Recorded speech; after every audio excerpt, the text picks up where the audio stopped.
Disfatta oħra l-għaqda tal-istudenti demokristjani SDM li tilfu l-5 elezzjoni konsekuttiva.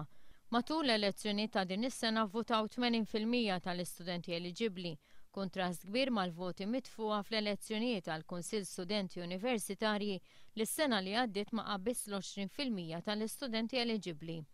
L-għaqda tal-istudenti PALS kisbu 52% tal-voti validi u eleġġew is-7 kandidati li kontestaw dawn l-elezzjonijiet. Il-riżultat kienet kampanja twila, kampanja li kien messaġġ ta' fiduċja mill-istudenti fil-PALS li għamilna l-aħħar 4 snin.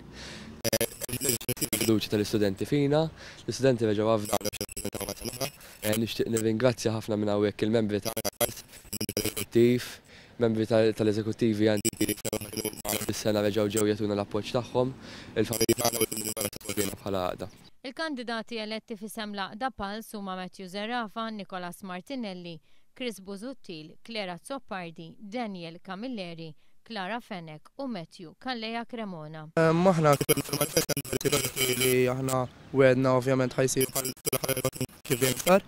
Din is-sena wkoll ħadna ħanejnu iktar l-organizzazzjonijiet f'dan il-jiem. Naħdmu apparti proġetti li wedna ħanagħmlu affarijiet mill-manifest. Dan ir-riżultat kien disfatta kbira l-SDM aktar u aktar għaliex kienu qed iqumu mistoqsijiet dwar il-finanzjament tal-kampanja li għamlu fejn matul dawn l-aħħar jiem qasmu b'xejn ammont kbir ta' flokkijiet dwar loġġi diġitali lill-istudenti.